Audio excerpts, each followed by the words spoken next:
Hi everyone. So today we will be solving the LeetCode POTD, that is adjacent increasing subarray detection 2. Okay.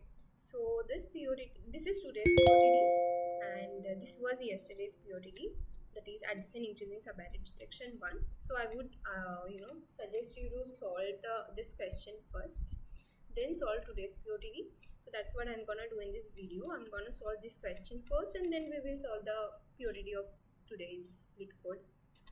Okay, so the question says that adjacent. Before I get into it, I would suggest you to pause the video and just read it out by yourself first. So given an array nums of n, integer and an integer k. So we are given an array of nums m and also an integer k. So we have to determine, we are given an array of nums here, okay, with n integers and also given an integer k. So you have to determine whether there exists two adjacent subarray of length k such that both subarrays are strictly increasing. So you have to find whether there are any two adjacent subarrays which is of length k. We have to find two such subarrays which have to be of length k. Also those subarrays have to be strictly increasing. So specifically check if there are two subarrays starting at indices a and then both subarrays have to be strictly increasing and must be adjacent. So what, I guess all of you know what is subarray. Subarray means something, any array which is contiguous. Okay, so here 2, 5, 7, 7, 8, 9, these are two contiguous subarrays. And what does they mean that by adjacency? So 2, 5, 7 and 7, 8, 9, you must be saying that these are strictly increasing, right? Yeah, 2, 5, 7 is also increasing and 7, 8, 9 is also increasing, but these are not adjacent because 7 is overlapping here. So two different subarrays without any overlapping elements. Therefore 7, 8, 9 you can take for example, and 2, 3, 4, these two are subarrays and these two are also increasing, right? 7, 8, 9 is also increasing, 2, 3, 4 is also increasing, both are subarrays and these both are strictly increasing and they doesn't have any, and also of size k, that is 3 elements each in both of the elements, and also they doesn't have any overlapping elements. So these two are perfect, the right answer for this particular example. Okay, so true we will return in this case. So what we have to do, we have to find two subarrays of length k and they cannot be overlapping. That's what I want to make you understand here.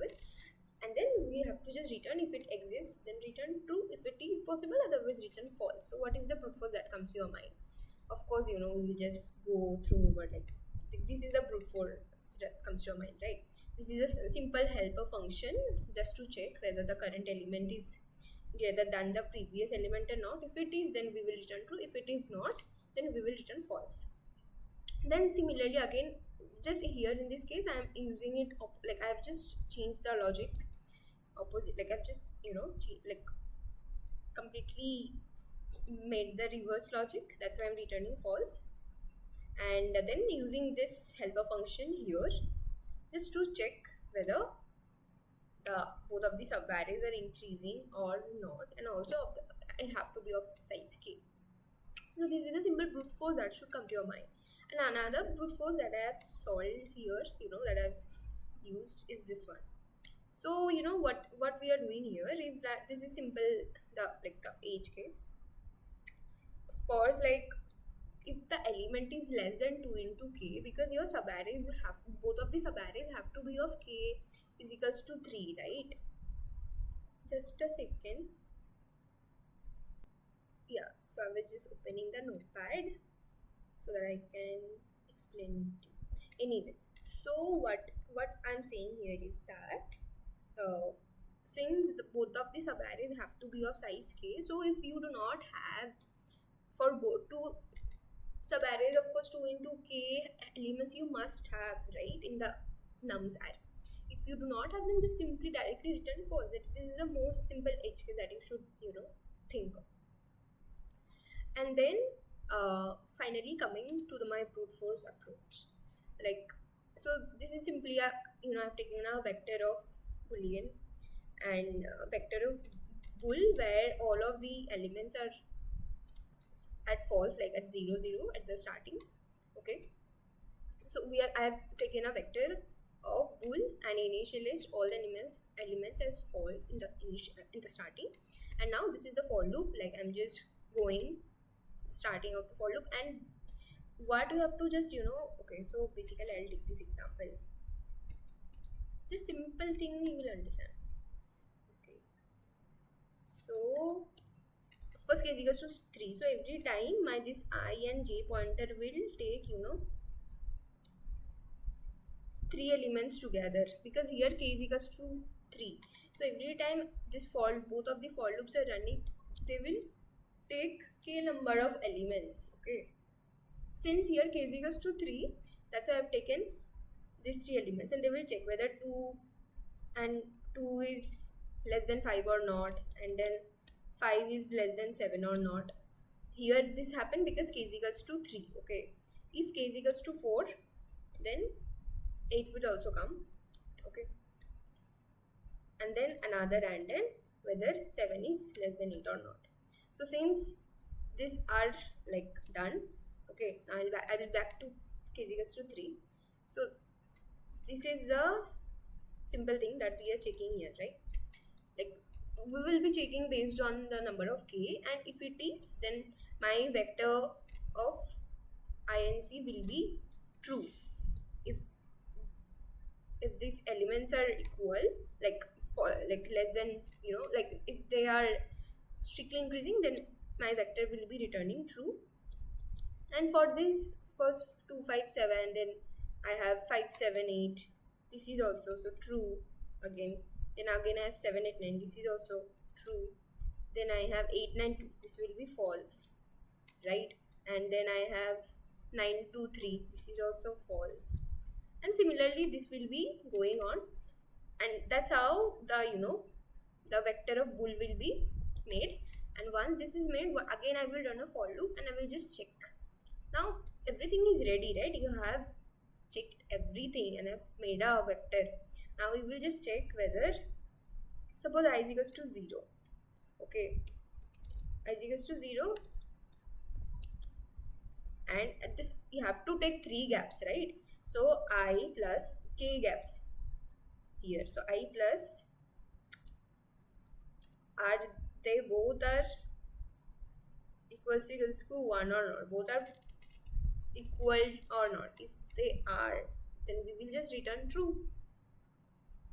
Both are equals to 1 means both are true or not. Okay, whether both of them are true or not. Okay, that is the thing. And then we will just return true, because initially I as I've said, what my bool is doing here, for loops are always taking that many elements as my k is given.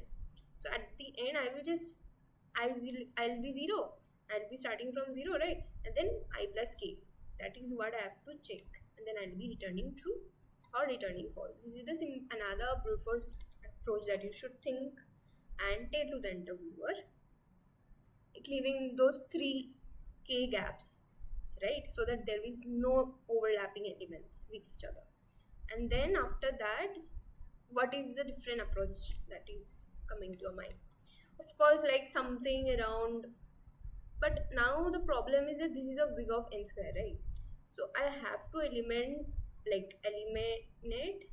this part, like both the for loops are running here, right? So I have to eliminate one of this part, right? So what else you can think of? Like a simple sliding window where you will just shrink the left and right side one by one by checking. Yeah, that can work to eliminate the other big of n squared, the other j root, right? So that's how I have solved the sliding window approach. So this is again the edge case, and this is simply a lambda function of bad, like as I have called it, as I've taken a name of it as bad, and just checking whether this is greater than the current element is greater, just checking whether the previous element is greater than the next element or not. This is, in this case, if it is returning false, then it will be not a, it will be a bad thing, right? That's why I've taken the name as bad. If you would have taken good, then this logic will be completely ulta, like opposite. So this out of bad I'm using so that I don't have to, I will just, this function I'll be putting it everywhere here. See, you can see bad, bad, bad, bad, so that I don't have to, write this part every time again and again. So I've taken like two, I have to take I need two subarrays, right? So one bad one and then bad two, right? And then for this will be going here. This is for the bad one loop, and this will be for bad two loop, because I have to have two subarrays, right? So this bad one is for first subarrays. I'll be checking this. I'm just calling my this small lambda bad function here, and then once both of them are checked, okay, then I will be coming in my main sliding window function, and if both of them are 0, then I will be returning true. And if this case is for the out of range case, right? To avoid that, I have written this: anytime I is equals to at the end of the loop, then I will be breaking it there itself to cover up the out of range case. Otherwise, I will be shrinking the left side of the bad one, the first subarray, and then the right, I will be increasing the right part of the subarray 1. And then similarly for subarray 2, I will be shrinking the left side, and then I will be adding one element in the right side. That's how both of these two codes are. This is for the subarray 1, this is for the subarray 2, and this is for the left side, and this is for the right side, and this is for the left side, and this is for the right side. And then finally returning false based on the thing. Basically, I've taken bad name here, so that's why I'm taking returning false. The logic is completely opposite logic. So I'll just do a dry run, for this example only. It's pretty tough to, make you understand with this without having the ability to write, and that's the reason, I'm having a lot of issues. But anyway, so what is actually happening in the big of n code solution, right? This is like big of n, and then big of n, then of course big of n plus k, which is equals to big of n only, and space complexity of big of 1. There's no extra vectors. I did not use anything to store anything here, right? So what will be the nums here? Okay, so I'll just do a dry run. Okay, so first bad, like this is the helper function bad, right? And then I'll just check for the subarray 1 is 2, then it will be checking 2, 5. Okay, yeah, they are right. And then if this is from 0 and this is from k, because I have to have that gap also, right? So this the other bad will be starting from, since these are, this bad 2 will be starting from 8, 9 and 2. So now this is for bad 1 and this is for bad 2. And then what will be happening is that in the main loop, since both of them are not 0, because there is like, this is not following 1, this is 1, so this will be returning true, of course. And then since this is not following the strictly increasing condition that we have to solve in this question, so what I will do, I'll just shift this. I'll just shift the left part, like it will be gone, and then 9 will be coming, and then another next element, which is 3. Again, it's not happening, right? This is not following, so of course 9 will be going, and then 2, 3, 4 will be coming. That's why I'm eliminating the left part here and then adding a single thing in the right one. So this is for basically the base simple starting. We are just starting taking some elements before starting the main sliding window approach, and then we will be checking. If it is returning 0, then we will be returning true, else we will be returning false. And also this is for the, I have said, left, shrinking the left side and then shrinking the right, adding one element from the right side. This is for the subarray 1 and this is for the subarray 2, and then returning false. So this was the solution for yesterday's LeetCode POTD, and today's is this one. Same question, but a little bit of tweak, in the question. Now we have to return the maximum possible value of k. Earlier we were given the value of k, and I have to just check whether there is any two specific subarrays or not. Any two specific subarrays are there or not, which is strictly increasing of size k or not. But right now we have to find any two subarrays which is of course strictly increasing as it's written here, but we have to find the maximum length of k. Tell me the maximum length of those two subarrays which are strictly increasing. So this is the thing, right? That's came here. So what is the brute force that comes to your mind? Okay, I did not give the brute force here. Simply we will be just taking, I'll just take a helper function, right? And just keep on checking and then just update it, right? Just think for a while what can be the brute force for this particular solution.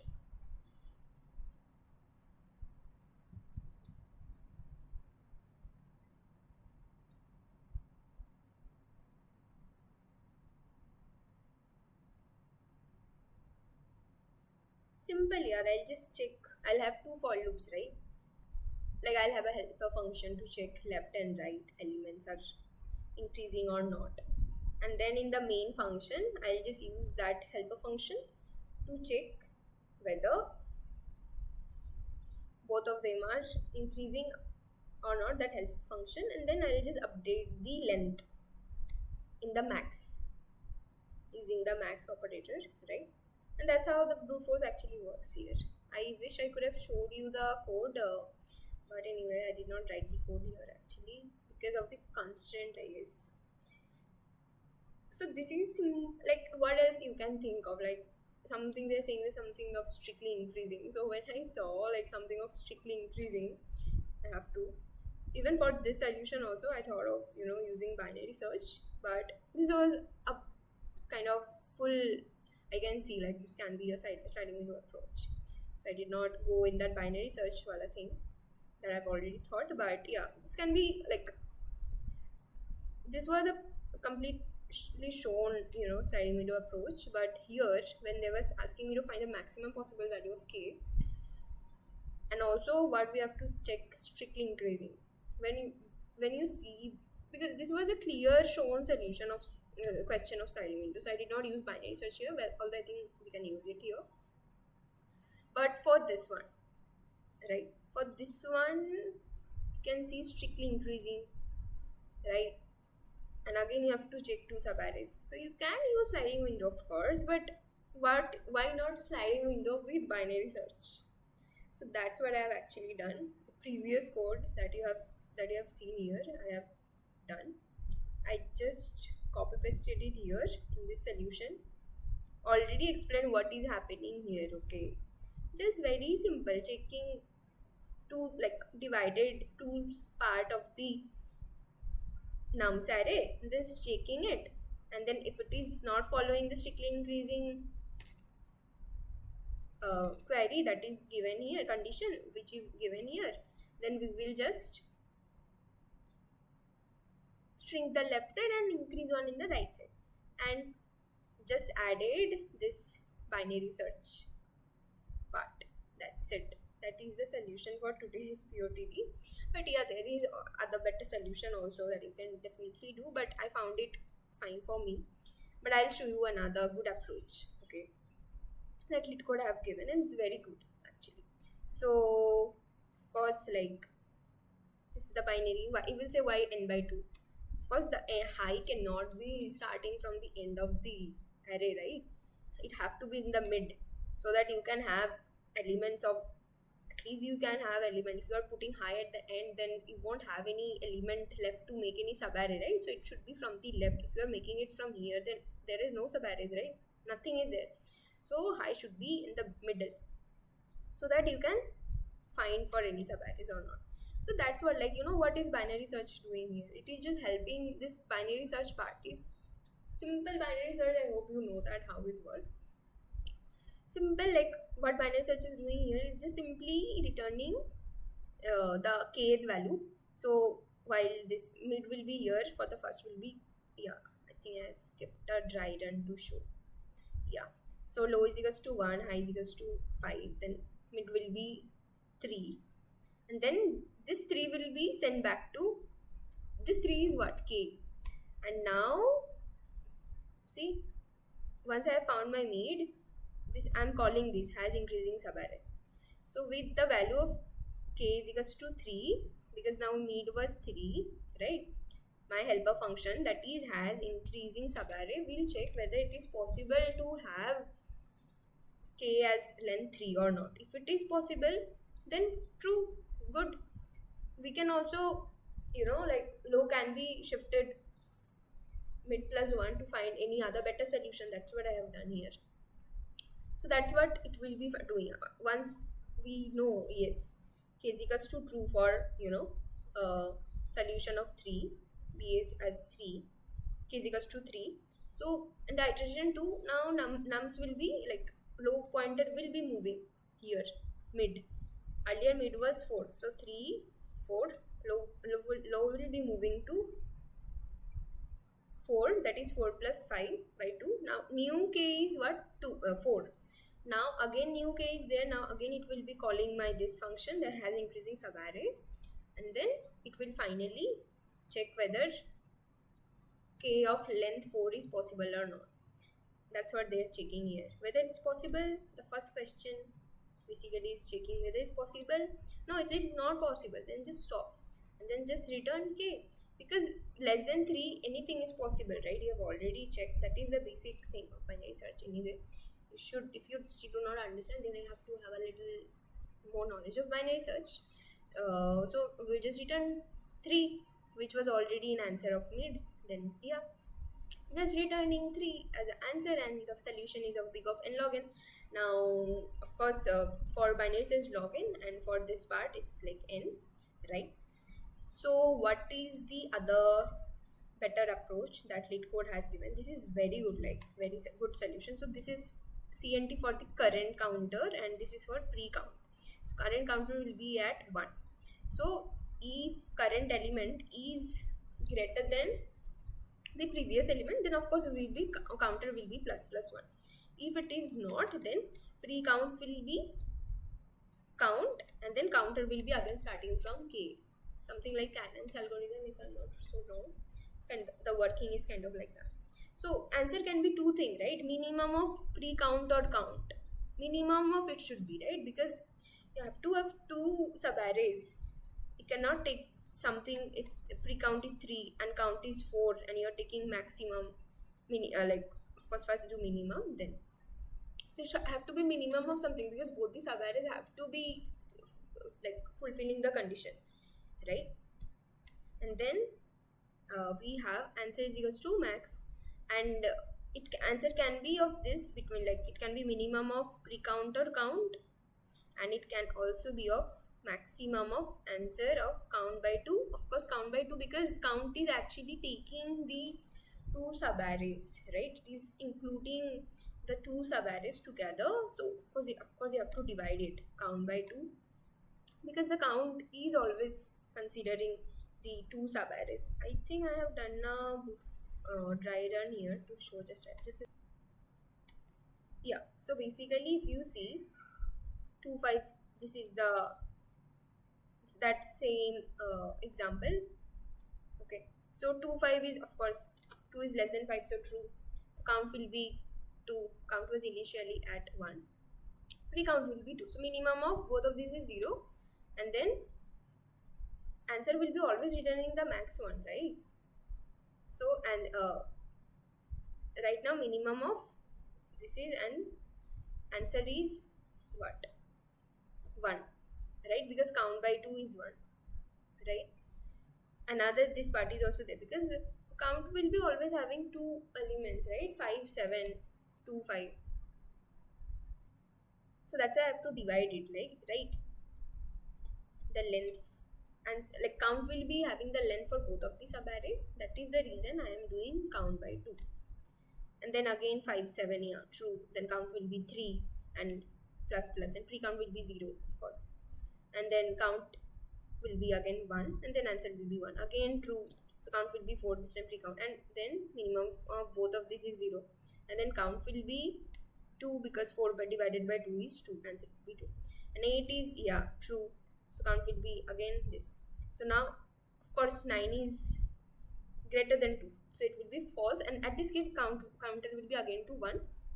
And then pre-count will be 5. And then minimum is 1. Okay. Minimum of pre-count and count is 1. Of course, both of the minimum is 1. And then count will be 0. And the final answer will be 2. Because the last answer was 2. Okay.